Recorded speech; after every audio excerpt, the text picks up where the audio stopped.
নম নম শ্যামলে নম নম মহামায়ে নম নম মহামায়ে তোর পাদে শরণ নাই দেলে মাগো কাহি জিমি মুই কহ গোমা সমলেশ্বরী কালি সভে থিবে মুই নাই থিমি গো মুই নাই থিমি কালি সভে থিবে মুই নাই থিমি গো মুই নাই থিমি করে দেল মতে পর বাপা গো যাউছে মুই শাশু ঘর মা।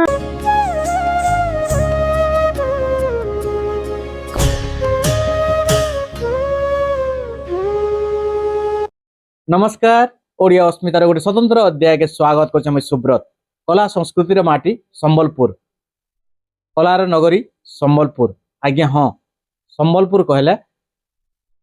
कलार संस्कृतिर राजधानी बोलिक बुझा जासी से माटी रे आमे अच्छू जड़े विशिष्ट कलाकार संगे आज्ञा हाँ आपण मैंने देखुन ठीक बुझुचन पद्मिनी दोरा मैडम से गोटे गाँवली झील थिले किंतु राष्ट्रपति भवन देखी सारीचन राष्ट्रपति संगे कथा ही सारीचन राष्ट्रपति भवन रे तांकर संगीत परिवेशन कर सारीचन केंता करी यात्रा आरंभ हैला पल्ली रु दिल्ली केंता करी गले कथा हेमा ताकर संगे तांको स्वागत करमा मैडम आपन को ओडिया अस्मिता रे स्वागत करछु जुहार समस्तन को केंता अछन मैडम भल अच्छे तार कृपा रो भगवान कर कृपा जगन्नाथ जय जगन्नाथ जय मां समले निश्चित भाव माँ सम्ले समस्त को सम्ले रखीचन और आपन को भी सबुदिन एटा सम्ले रखी दिबे तो किन गाँव रे जन्म होइतिले ई पल्ली गाँव रु दिल्ली के केंता करी गले सेटा टिके हमको कहन मोर गाँ होचे लखनपुर डिस्ट्रिक्ट बरगढ़ डुंगरी लखनपुर पूरे उपांत अंचल रो गाँ हाँ जंगल वाला चले जंगली एबे एबे टिके टिके डेवलपमेंट होचे हाँ आउ बापा जेहेतु मेडिकल चाकरी करूथिले तो मोर बापा के ट्रांसफर होता तो आसी आसी से टाउन के आसले तापरे धीरे धीरे आमे संबलपुर रे बापा जागा किनी करे गोटे घर बनाले और सेने आमे समस्त रहलु जेहेतु गाँ रे पाठ पढ़ा भी सुविधा नहीं स्कूल कॉलेज रो अभाव तो इने धीरे धीरे आमे पढ़ा पढ़ी करलु बोले इने रही गलु आउ तो छुआ दिन एंता गीत गुता गाउथिले स्कूल रे कि डायरेक्ट अपन कॉलेज पर गीत गाइछन नहीं मुई छुआ दिनु गाउथली माने मते 6-7 बरस हला बेलु मुई संगीत टा मोर भीतर के आसीथिला इथिर लागी आसीथिला जे मोर माँ होछन माने संकीर्तन गाहक नाडी उदन कीर्तन शोभावती दोरा हमर बापा होछन हरिशंकर दोरा जे कि बाहक थिले मुर्दुंग बजौथिले तो घरे गोटे संगत थिला माँ बापा आगरु बापा चाकरी कले भी संगीत रे रुचि थिला एतकी जे उदन कीर्तन करूथिले माँ बापा अपन केबे कीर्तन करिछन निहाते में करिछे आमे फैमिली ही करूथुनु समस्ते सब भाई भौणी बसी करी आमे उदन कीर्तन सब दिन संध्या रे मां कला धाराटा घरु एका आरंभ होइछे हां घरु आइछे तो जेहेतु अपन संगीत सुनि करी आइछे बोले भी चलबा निश्चित भाबे जेहेतु आमे संकीर्तन रो कथा होतला पवित्र श्रावण मास चलीछे गुटे पद केनसी भी भगवान रो ना टिक धरि पारमा निहाते धरि पारमा मां जेंटा गाउथिले सत्य की जीव जीव वृंदावने जाई स्थान पाइब हे राधा गोविंद एही सुदया मोठरे थिब हे राधा गोविंद दिवसे मरण हेब गौरा रूप देखी जीवन जीव हे गौर सुंदर एही सुदया मोठरे कर हे गौर सुंदर बहुत बढ़िया चमत्कार ମାନେ ଶୁଣି ପାରୁଥିଲେ ପଦ୍ମିନୀ ଦୋରାଙ୍କୁ ଯେ କି ବର୍ତ୍ତମାନ ଗୋଟେ ମଞ୍ଚ କଳାକାର କହୁନ୍ ଲୋକଗୀତରେ ଗୋଟେ ସୁନାମ ଅର୍ଜନ କରି ସାରିଛନ୍ ତାଙ୍କୁ ଆଉ କିଛି ପ୍ରଶ୍ନ କର୍ମା ଆପଣ ଏ କଲା ଲାଗି ଅନେକ କିଛି ସମର୍ପଣ କରି ସାରିଛନ୍ ଅନେକ କିଛି ତ୍ୟାଗ କରି ପାଇଛନ୍ କିନ୍ତୁ ପୁରସ୍କାର ବି ବହୁତ ପାଇଛନ୍ କେନ୍ ପୁରସ୍କାରଟା ଗୋଟେ ଆପଣଙ୍କୁ ମିଳିଥିଲା 2012 ସେଥିଲାଗି ଆପଣ ଖୁସି ଅନୁଭବ କରିଥିଲେ ମୁଇଁ ତ କେବେ ପୁରସ୍କାର କିଛି ପାଇମି ବୋଲି ଭାବି ନାଇଁ ଥାଇ ମୁଇଁ ଗୀତ ଗାଇ ଚାଲିଥିଲି ଗୋଟେ ଭଲ ସୁଯୋଗ ମିଳିଲା ମତେ ଯେତେବେଳେ ଭୁବନେଶ୍ୱରରେ ଗୋଟେ ରବୀନ୍ଦ୍ର ମଣ୍ଡପରେ କାର୍ଯ୍ୟକ୍ରମ କରବାର ଲାଗି ପହିଲା କରି ମୁଇଁ ତ ଏନ୍ତା ଲୋକାଲ ଅଞ୍ଚଳରେ ବହୁତଟେ ଗୀତ ଗାଉଥିଲି ମଞ୍ଚରେ ଆଜ୍ଞା। ଯେତେବେଳେ ଭୁବନେଶ୍ୱରରେ ସୁଯୋଗଟେ ମିଳିଲା ବେଲେ ମୁଇଁ ହେତ୍କି ବେଲେ ମାନେ ଖୁସି ସାଙ୍ଗେ ଡରି ବି ଯାଇଥିଲି କି ମୁଇଁ କାଣା ସେନ ପରିବେଷଣ କରମି ମୋର ଲୋକ ସଂସ୍କୃତି ଉପରେ ମୁଇଁ 4ଟା ଗୀତ ରେଡି କରିକି ନେଇଥିଲି ଆମେ ଗାଇଥିଲି ତ ସେନୁ ବହୁତ ମାନେ ବଡ଼ ବଡ଼ ମାନେ ଆମର ଲେଜେଣ୍ଡ କହିଲେ ବା ବହୁତ ଗୁରୁଜନ ମାନେ ଯାହାର ପାସକେ ବି ଆମେ ଯାଇ ନାଇଁ ପାରୁ ତ ସେନୁ ଥିଲେ ତ ଆମର ଯେନ୍ତା ଶରତ ପୂଜାରୀ ସାର୍ ଆଉ ଏନ୍ତା ବହୁତ ଜନ ସେନୁ ଥିଲେ ଶାନ୍ତନୁ ମହାପାତ୍ର ତାପରେ ରଘୁନାଥ ପାଣିଗ୍ରାହୀ ସାର୍ ତ ସେମାନେ ମୋର ପରଫରମେନ୍ସ ଦେଖିଲେ କେନ୍ ଆଉ ଗୀତଟା ଗାଇଥିଲେ ସେତେବେଳେ ସେତେବେଳେ ମୁଇଁ ମୋର ତ ଗୋଟେ କାହ୍ନୁ ଡାକି ଦେସି ଗାଇଲି ଆଉ ଗୋଟେ ସେ କାହ୍ନୁ ଦେଶୀ ଡାକି ଦେଶୀ ନିଶାରାତ। ନିଶା ରାତି ଏ ଗୀତଟା ବହୁତ ମଞ୍ଚରେ ଗାସନ୍ ଆଉ ଯେତିକି ଥର ଶୁଣିଲେ ବି ଦର୍ଶକ ମାନେ ଫେର ଥରେ ଆପଣଙ୍କ ଶୁଣବାର କିଛି ଆସନ୍ ହଁ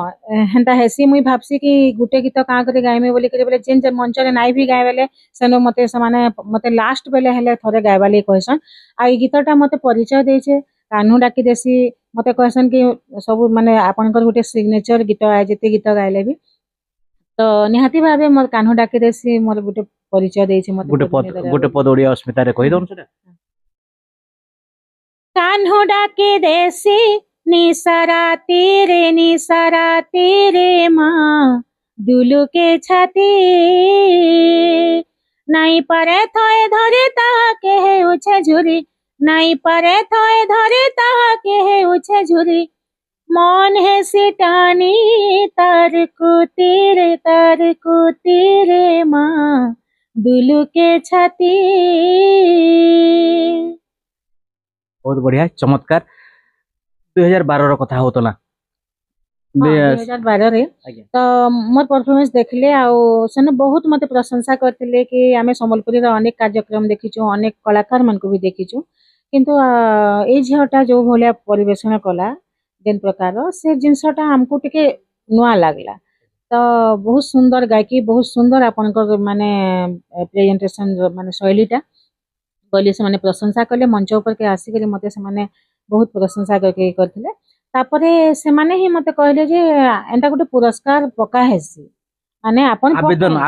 ଆବେଦନ ପତ୍ରଟେ ପକା ହେସି ଆପଣ ନାଇଁ ଜାଣି ଥାଇ ଆବେଦନ ନାଇଁ ମୁଇଁ ଗାଇ ଚାଲିଥିଲି ମାଙ୍କର ଗୀତ ଶିଖିକରି ଗାଉଥିଲେ ଧାରାଟା ଧୀରେ ଧୀରେ ତ ସେମାନେ ମତେ କହିଲେ ତାପରେ ଯେହେତୁ ମୋର ହଜବେଣ୍ଡ ବି ସେ ଲାଇନରେ ସେ ବହୁତ ପଢା ଲିଖାନ୍ ତ ମୁଇଁ ତ ଚାହିଁ ଗଲେ ସେ ଯାଏସନ୍ ତ ସେନ ଆପଣ ପଢା ଲେଖା ନୁହେଁ ସେ ମନୁ ବେଶୀ ପଢା ଲେଖା ସିଆନ୍ ସେ ତ ଡକ୍ଟରେଟ ପାଇଛନ୍ ପିଏଚଡି ଅନେକ କେମିତି ପିଏଚଡି ପାଇଛନ୍ ଆମର କଲଚର ଲୋକକଳାରେ ଏକା ଆମର ସେ ପାଇଛନ୍ ତ ସେ ତାପରେ ସେ ଧାରାକେ ପଚରାଛ ସେ ସାର୍ ମାନେ ଆମକୁ ରାସ୍ତା ବତାଲେ ସେ ରାସ୍ତାରେ କାମ କଲେ ମୋର ହଜବେଣ୍ଡ ହେଲା ତାପରେ ଆମେ ଆବେଦନ କଲୁ ତାପରେ ମୁଇଁ ନାଇଁ ଭାବିथे କି ମୁଇଁ ପାଇଯିମି ତ ମତେ ଭଗବାନଙ୍କର ଆଶୀର୍ବାଦରୁ 2012 ମାନେ ଡିକ୍ଲେୟାର ହେଲା ଉସ୍ତାଦ ବିସ୍ମିଲ୍ଲା ଖାଁ ଯୁବ ପୁରସ୍କାର ପାଇଲି ଜାତୀୟ ସ୍ତର ପୁରସ୍କାର କେତେ ଖୁସି ଲାଗିଥିଲା ପଶ୍ଚିମ ଓଡିଶାରେ ଗୋଟେ ଝିଅ ପହଲା ହିଁ ପାଇଲି ଝିଅ କାଣା ପୁଅ କାଣା ପହଲା ହିଁ ପାଇଲି 2012 ଯୁବ ପୁରସ୍କାର ତ ସେ ଯେନ୍ ଦିନ ସେ ପୁରସ୍କାରଟା ମାନେ ଡିକ୍ଲେୟାର ହେଲା ସେଦିନ ସାବିତ୍ରୀ ଅମାବାସ୍ୟା ହଉଥିଲା ମୁଇଁ ପୂଜା କରୁଥିଲି ଆଉ ମତେ ଭୁବନେଶ୍ୱରରୁ ଫୋନ କଲେ ମ୍ୟାଡ଼ାମ ଆପଣ ତ ଅନେକ ମଞ୍ଚରେ ପରିବେଷଣ କରିଛନ୍ ବିଶେଷ କରି କେନ୍ କେନ୍ କଳାକାର ବରିଷ୍ଠ କଳାକାର ମାନଙ୍କର ସାଙ୍ଗେ ପରିବେଷଣ କରିଛନ୍ ସେଟା ଆପଣଙ୍କୁ ଟିକେ ବେଶୀ ଭଲ ଲାଗସି ଦେଖୁନ୍ ମୁଇଁ ତ 2090 ଗୀତ ତ ଗାଉଥିଲି ମୁଇଁ ଛୋଟ ବେଲୁ ଗାଉଥିଲି ଅନେକ ଗୀତ ମୁଇଁ ଅଲ ଇଣ୍ଡିଆ ରେଡିଓର ଗୀତ ଶୁଣି ଆଗ ଗାଉଥିଲି ତାପରେ 90 ସାଲେ ମୁଇଁ ଅଲ ଇଣ୍ଡିଆ ରେଡିଓ ପାସ୍ କଲି 1990 ହଁ ପାସ୍ କଲି ମୁଇଁ ସେତେବେଳେ ବେଲେ ଗୋଟେ ଯୁବବାଣୀ କଳାକାରଟେ ହେଲି तापरे ऑल इंडिया रेडियो गली अनेक कलाकार मान को भेटली बहुत पूर्व हेते बेले देखुन हमर से बीथिका चटर्जी नानी गाउथिले नूर बेगम नानी मोर टाइम रे विजय लक्ष्मी दास तापरे नो कमल कुमारी बेहरा बोली गोटे बढ़िया सिंगर माने ऑल इंडिया रे गोटे बहुत सिंगर आसले मते समस्त संगे भेट करछे तापरे फकीर आज्ञा संगे भेट होला फकीर पट्टनायक संगे तापरे जेनता म्यूजिक देथिले हमर प्रभुदत्त आज्ञा प्रफुल्ल मित्र साहब हमर कि जेन हमर रंगवती पद्मश्री जेन हमर जेन तले समस्तଙ୍କ साहित्य तापरे जितेन दादा को भेटली कृष्णा नानी संगे समस्तଙ୍କ सामी कार्य मंच रे कार्यक्रम करिछे फकीर पट्टनायक संगे भी से सौभाग्य मिलथिला पछे खराब हेले आज्ञा तो जेते सीनियर कलाकार जेतकी भी अछन हमर मु समस्तଙ୍କ संगे सुयोग पाइछे मंच समस्तन सम्मान भी पाइछन आपण स्नेह भी लोहा शांतानु साहू हां सेते बेले समस्तଙ୍କ संगे आमे कार्यक्रम एटा तो कहउतले वरिष्ठ कलाकार मान को कथा आपण कारका न प्रेरणा पाइछन कहउतले केन आपण तो सिखौछन भी हाते बहुत लोक तो केन शिष्य मान को बेसी भल लागसी जेंटा कि आपण को पूरा उतरे नै छन बागी लागसी सेटा उतरे उतरे नहीं छन बाकी तो लागसी आपण माने निजे माने भी जानू थे कि मते बहुत खुशी लागसी कि मोर गीत इहादे समस्ते गाउछन मोर कॉपी करूछन तो हटा कहबार किछि नै ना आपण माने समस्त को देखुछन आजकल यूट्यूब माध्यम रे आ मु स्कूल रे भी सिखासी मोर स्टूडेंट माने अछन समस्त गोटे अनुष्ठान अछि लहरी सांस्कृतिक अनुष्ठान बोली आमे दुई स्वामी स्त्री आमे माने कला लगी आमे पूरा समर्पित तो गोटे अनुष्ठान कले बहुत जिनस दरकार पड़सी बजा गजा शाढ़ी कपड़ा ऑर्नामेंट सेंता बेले से अनुष्ठान अनुष्ठानिक कार्य लगालु आमे आ सब जेन पैसा पाइथिले हेंतारे खर्चा कले निश्चित भाबे आ गोटे कथा आपण राष्ट्रपति भवन भी जाई साइछन प्रधानमंत्री को स्वतंत्र अतिथि भी हे सारिछन केनता लागिथिला सेते बेले बहुत खुशी लागिथिला जेते बेले मोदी जी डाकिथिले हमर 75 होला बोली कि टोटल ओडिसा रो 10 जन से डाकिथिले बिना चुना जेन माने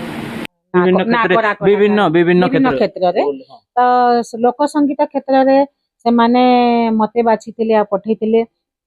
तो मते बहुत खुशी लागिथिला मुई जाईथिली तांकर गेस्ट हेकरी सेटा भी गोटे सौभाग्य में पाइछे खर्चा देथिले कि हाँ जीवा हेबा सब एंता किछि माने एटा तो कार्यक्रम नै थाई जे हमको से माने पेमेंट देबे किंतु हमर जीवार आसबार रहबार खायबार सब जिंस से अतिथि माने गोटे आमे अतिथि के डाकले जनता ता सत्कार करसु से सब जिंस सेटा सरकार आडू हितेला आ गोटे कथा महामहिम राष्ट्रपति भवन रे भी आपण कला परिवेशन कर सारिछन महामहिम राष्ट्रपति भी बोधे आपनकर संगे किछि समय लागि कथा हेले जेंटा कि प्रोटोकॉल बाहरे सेटा केंदा लागिथिला निहाती भावे मुई तो जनता गोटे रजा घर के गले जनता माने फील हेसी आमे गलु सेनु जेते बेले गलु से भितरे हमको रखले आउ आमे 3 दिन तक बाहरी नै सेनु से बाउंड्री भितरे ही थिनु तांकर बहुत प्रोटोकॉल है बहुत बढ़िया बस लागि था खाना पीना सब जिनस रजा घर खोजा काहे दुकाले आउ जेते बेले जेन दिन हमर माने परफॉर्मेंस थिला कार्यक्रम जेन दिन हमको देखाबार थिला तो मुई राष्ट्रपति मैडम कर लागि गोटे गीत गोटे बनै के आमे नै थिलु माने लेखाटा से हिसाब लेखा थिला रज उपलक्ष्य जेहेतु थिला से लिरिकटा देखार पड़बा माने हमर मने नै पड़बार मोर याद लेखि के से टाइम रे गाइथिली अछि छाडी छु आमे यूट्यूब रे अछि हैला तो मैडम को लगे आमे सेटा प्रैक्टिस होके जाइथिलो जेते बेले आसले से मैडम अनेक मंत्री जंत्री आसले तो से माने हमको तांकर एते सिक्योरिटी माने हमको माने लाइन रे भी ठिया नै करू थाई कि मैडम आसी जिबे के साइड हो पूरा ठिया हो केही पाद छुई कि जोहान नै करबो अनेक तांकर सिस्टम थिला नियम नीति नियम तांकर जेंटा हमें मानलु हमें हमर कलाकार माने सब हमको इस सुयोग मिलला हमें तांको जे वेलकम करले हमर छुआ माने बजा गजा बजे करी कॉस्ट्यूम रे थिलु जेहेतु तापरे भेटलु भी तांको तापरे हम आसले मैडम आ कार्यक्रम देखले कथा से हमर संगे काहरी संगे नाही हेते बेल तो से तांकर जेन प्रोटोकॉल हिसाबे आसले हमें खाली देखलु भेटेलु खाली फोटो तो उठालु आ भीतर के आसले तापरे हमर कार्यक्रम हैला मोर गीतटा टोटल कार्यक्रम मैडम पूरा बढ़िया से देखले आउ जेते बेले मोर गीतटा थिला ସେଟା ମ୍ୟାଡମ୍ ପୁରା ଦେଖିଲେ ଆଉ ସେଟା ସରିଲା ପରେ ଯେତେବେଳେ ମଞ୍ଚକେ ଆସିଲେ ଆମର ଗୋଟେ ସିଷ୍ଟମ ଥିଲା ସେମାନେ କହିଥିଲେ ଯେତିକି ବି କଳାକାର ଆମେ 4ଟା ଟିମ୍ ଯାଇଥିଲୁ ମୟୂରଭଞ୍ଜ ଆମେ ସମ୍ବଲପୁର ଓଡ଼ିଶୀ ଏନ୍ତା କରିକି ଆମେ 4ଟା ଟିମ୍ ଯାଇଥିଲୁ ତ ସେମାନେ କହିଥିଲେ କାର୍ଯ୍ୟକ୍ରମ ସରିଲା ପରେ ଯିଏ ଯାହାର ଜାଗା ରିହର୍ସାଲ ହେଇଥିଲା କିଏ କେନ ଠିଆ ହେବା ଫଟୋ ସୁଟ୍ ଲାଗି ତ ସାଙ୍ଗେ ସାଙ୍ଗେ ତମେ ସେନୁ ଠିଆ ହେଇଯାଅ ଯେନ୍ତା ତମର ବତା ହେଇଛି ତ ସମସ୍ତେ ଆସିଲେ ଠିଆ ହେଇଦେଲେ ତାପରେ ମ୍ୟାଡମ୍ ଆସିଲେ ମ୍ୟାଡମ୍ ଯେତେବେଳେ ଚଢ଼ି କରି ଆସିଲେ ସେ ଖାଲି ଫଟୋଟେ ଉଠାବେ ଯିବେ ସେ କାହାକେ ସେନୁ କଥା ଲାଗବାର ନିୟମ ନାଇଁନ କିନ୍ତୁ ମୁଇଁ ଭାଗ୍ୟବାନ ଭାବସି ନିଜେ ନିଜକୁ ଯେ ସେ ପୁରା ଅଟକିଲେ ମୋर ପାଖେ ଅଟକିଲେ ଆଉ ମ୍ୟାଡମ୍ ପୁରା ଦୁଇପଦ ଶବ୍ଦରେ ମତେ ମାନେ ତାରିଫ କଲେ କହିଲେ କି ଏକ୍ସିଲେଣ୍ଟ ପରଫର୍ମାନ୍ସ ବହୁତ ସୁନ୍ଦର ଭାବରେ ଆପଣ ପରିବେଷଣ କଲେ ସେତେବେଳେ ମୁଇଁ ତ ମାନେ ସେଦିନ ମାନେ ଲୋକ ସୁନା ରୂପା ପାଇଲେ ଯେନ୍ତା ନାଇଁ ଲାଗୁଥିବା ମତେ ହେନ୍ତା ଲାଗଲା ବହୁତ ବଢିଆ ମାନେ ମୋर ଦିହି ହାତେ ବି କହିଲା ବେଲେ ଶୀତେଇ ଯାଉଛେ ସେ ମ୍ୟାଡମ୍ ମାନେ ଜଣେ ଚାଲିକି ଯିବା ଫଟୋଟେ ଉଠବା କେନ୍ତା ଆଉ ଜଣେ ଠିଆ ହେଇକି କେନ୍ତା ମୁହଁକେ ଦେଖିକି କଥାଟେ କହିବାଟା କେନ୍ତା ସେ ଯେନ୍ ପଦେ କଥା ଲାଗଲେ ସେଟା ମୁଇଁ ଜୀବନରେ ତ ମୋର୍ କେବେ ବି ଭୁଲି ନାଇଁ ପାରେ ନିଶ୍ଚିତ ଭାବେ ବହୁତ ବଢିଆ କଥା ଗର୍ବର କଥା ତ ଆଉ ଗୋଟେ କଥା ପଚରାମ ମ୍ୟାଡମ୍ ଆପଣ ଜୁନିୟର ଫେଲୋସିପ ବି ପାଇଛନ୍ ନା ସିନିୟର ଫେଲୋସିପ ବି ପାଇଛନ୍ ଏଇଟା କେଭର କଥା କେଭେ କେନ୍ ସାଲେ ପାଇଛନ୍ ଆମର ଦର୍ଶକ ମାନଙ୍କୁ ଟିକେ କହିଦ ମୁଇଁ ଜୁନିୟର ଫେଲୋସିପ ପାଇଥିଲି 2013 ଆଉ ସିନିୟର ଫେଲୋସିପ ପାଇଲି 2022 ପୁରା ଏଇଟା ଲୋକ ଗୀତ କେ ନେଇକରି ପୁରା ଆସିକି ଖାଲି ଗୋଟେ ଗୀତ କି ନାଇଁ ନାଇଁ ଏଇଟା ଦେଖୁନ୍ ସମସ୍ତଙ୍କର କ୍ଷେତ୍ର ଅଲଗା ଅଲଗା ଅଛି କିଏ ଆଜ୍ଞା। ନାଚରେ ପକଉଛି କିଏ ଡ୍ରାମାରେ କିଏ ଓଡ଼ିଶୀ ସମସ୍ତଙ୍କର ବିଭାଗ ଅଲଗା ଅଲଗା ଅଛି ମୁଇଁ ଯେହେତୁ ଲୋକ ସଙ୍ଗୀତରେ ପକେଇଥିଲି ମୁଇଁ ଡାଇଂ ଫୋକ୍ ଉପରେ ପକେଇଥିଲି ମାନେ ଆମର ଯେନ୍ ମରି ହଜି ଯାଉଛି ଗୀତ ଆଜିକାଲି ଦେଖୁନ୍ ଯେନ୍ତା ଆମର ଡଣ ପାଲା ସଂକୀର୍ତ୍ତନ ଆମର ଏଇଟା ତମର ଲୋରି ସଜনী ଗୋଲାର ଛୁଆ ଭୁର୍ତା ଭାଷଣ ବଟା ଆଜକାଲ ଗାଉଛନ୍ ନାଇଁ ଆଜକାଲ ତ ଏଇ ସବୁ ଗୀତ ମାନେ ହଜି ଗଲାନ ବାକି ଆପଣ ଭାଷଣ ବଟା ଗୀତ ପଦେ ଗାଇ ପାରବେ ହଁ ଗାଇବି ମାଗୋ ଯାଉଛେ ମୁଇଁ ଶାଶୁ ଘର ମାଗୋ ଯାଉଛେ ମୁଇଁ ଶାଶୁ ଘର କାଲି ସଭେ ଥିବେ ମୁଇଁ ନାଇଁ ଥିମି ଗো মুই নাই থিমি কালি সভে থিবে মুই নাই থিমি গো মুই নাই থিমি করে দেল মতে পর বাপা গো যাউছে মুই শাশু ঘর মা গো ଯାଉଛେ ମୁଇଁ ଶାଶୁ ଘର ବହୁତ ବଢିଆ ଚମତ୍କାର ଭାବ ବିହ୍ୱଲ କରିଦଉଛି ଗୀତଟା ତ ଆଗକେ ଅଗଷ୍ଟ 15 ଆସୁଛେ ଆମେ ଜାଣିଛୁ ଯେ ଆପଣ ନିମନ୍ତ୍ରଣ ପାଇ ସାରିଛନ୍ ମହାମହିମ ରାଜ୍ୟପାଳଙ୍କ ଠାରୁ ହଁ ମତେ ପରଦିନ ଆସିକି ଦେଲେ ପୋଷ୍ଟମ୍ୟାନ୍ ଆଉ ମତେ ନ୍ୟୁତା ତ ଆଇଛେ ବାକି ମୁଁ ଯାଇପାରମି କି ନାଇଁ ଯେ ଟିକେ ଯେହେତୁ ମୋ ଶ୍ୱଶୁରର ଦେହ ଖରାପ ମୁଇଁ ଗୋଟେ ଗୃହିଣୀ ବି ଆଏ ଗୀତ ଗାଇଲେ ବି ଅନେକ ମାନେ କାମ ଅଛି ଗୋଟେ ସ୍କୁଲରେ ବି ଅଛେ ମୁଇଁ କେନ୍ ସ୍କୁଲରେ ଅଛୁ ମୁଇଁ ଆମର ଯେନ୍ ସମଲେଇ ମନ୍ଦିର ପାଖେ ବଡ଼ବଜାର SDS ଗଭର୍ଣ୍ଣମେଣ୍ଟ ହାଇ କାଣା ସ୍କୁଲ କାଣା ପଢାସନ୍ ଦେଖୁନ୍ ଏଇଟା ଆମେ ସେ ଆର୍ଟ ଟିଚର ଅଛୁ ଆପଣ ମାନେ ଜାଣିଥିବେ ଆର୍ଟ ଟିଚର ମାନଙ୍କର ବହୁତ ଆନ୍ଦୋଳନ ବି ଦେଖିଥିବେ ଆମେ 14-15 ବର୍ଷ ହେଇଗଲା ଆର୍ଟ ଟିଚର କାମ କରି ଆସୁଛୁ ତ ସେନୁ ଆମେ ଆଗ ନାଚ ଗୀତ ଶିଖୁଥିଲୁ ଏବେ ବହି ବାହାରିଲା ଏ ନୂଆ ଶିକ୍ଷାନୀତିରେ ତ କଲା ସଂସ୍କୃତି ନୂଆ ସବୁ ଶିକ୍ଷାନୀତିରେ ବହି ମାନେ ବାହାରିଲା ତ 3 କ୍ଲାସରୁ 8 କ୍ଲାସ ପର୍ଯ୍ୟନ୍ତ ଆମର ଲୋକକଳା ବହି ମାନେ ବାହାରିଛି ତ ସେଟା ପଢଉଛୁ ବି ବହିରେ ଏଥର ଗୋଟେ ଗୀତ ଅଛି ନିମୁଡା ନିମୁଡା ବୋଧେ ସେଟା ବ୍ୟଙ୍ଗ ବୋଲି କହୁଛନ୍ କିନ୍ତୁ ବୋଧେ ରାଜସ୍ଥାନର କେନ୍ସି ଗୋଟେ ଗୀତ ଏ ଆପଣ ସେଟା କେନ୍ ଗୀତ ଏ ଜାଣିଛନ୍ ଦେଖୁନ୍ ବହିରେ ତ ଲେଖା ହେଇଛି ରାଜସ୍ଥାନୀ ଫୋକ୍ ବୋଲି ହେଲା ଫୋକ୍ ବେଲେ ଶୁଣୁନ୍ ଫୋକ୍ ର ଗୋଟେ ପାର୍ଟ କେ ନେଇକରି ଅଂଶ। ସେମାନେ କମ୍ପୋଜିସନ ହେଇଥିବା ଗୀତଟା ଗୀତଟା ବନା ହେଇଛି ଯେହେତୁ ଫିଲ୍ମରେ ସେଟା ଥିଲା ସେଟାକେ ମ୍ୟୁଜିକ ଡାଇରେକ୍ଟର ମାନେ ଆମର ମ୍ୟୁଜିସିଆନ ମାନେ ନମ ନମ ସମଲେଇ ନମ ନମ ମହାମାଇ নমো নমো মহামায়ে তোর পাদে শরণ নাই দেলে মাগো কাহি জিমি মুই কহ গোমা সমলেশ্বরী তোর তবে কনে মন্দার মাল মাগো দিশু তুই উবাগর মা তোর বেকনে মন্দার মাল মাগো দিশু কেড়ে উবাগর তোর শরণে মুই তো রহিলি গো মা সমলেশ্বরী গো মা ସମଲେଶ୍ୱରୀ। ବହୁତ ବଢିଆ ଧନ୍ୟବାଦ। ଆପଣମାନେ ଦେଖିପାରୁଥିଲେ ଶୁଣି ପାରୁଥିଲେ ବିଶିଷ୍ଟ କଣ୍ଠଶିଳ୍ପୀ ଲୋକକଲାକେ ଯିଏ ପ୍ରଚାର ପ୍ରସାର କରବାର୍ ସାଙ୍ଗେ ବଞ୍ଚେଇ କରି ରଖିଛନ୍ ପଦ୍ମିନୀ ଦୋରା ମ୍ୟାଡ଼ାମକୁ ତାଙ୍କର ବହୁମୂଲ୍ୟ ସମୟ ଦେଲେ ତାଙ୍କୁ ଧନ୍ୟବାଦ ଦେମା। ନିୟମିତ ଭାବେ ଏନ୍ତା କାର୍ଯ୍ୟକ୍ରମ ଦେଖାର ଲାଗି আমার ଚ୍ୟାନେଲকে ଟିକେ ସବସ୍କ୍ରାଇବ କରୁନ୍, ଫଲୋ କରୁନ୍ আর ସେୟାର କରୁନ୍। ବର୍ତ୍ତମାନ ଲାଗି କାର୍ଯ୍ୟକ୍ରମ ଇନ ରଖମା। କ୍ୟାମେରା ପର୍ସନ ବିଜୟ ସାଙ୍ଗେ ସୁବ୍ରତ କୁମାର ବିରତିଆ, ଓଡ଼ିଆ ଅସ୍ମିତା। ନମସ୍କାର, ଜୁହାର।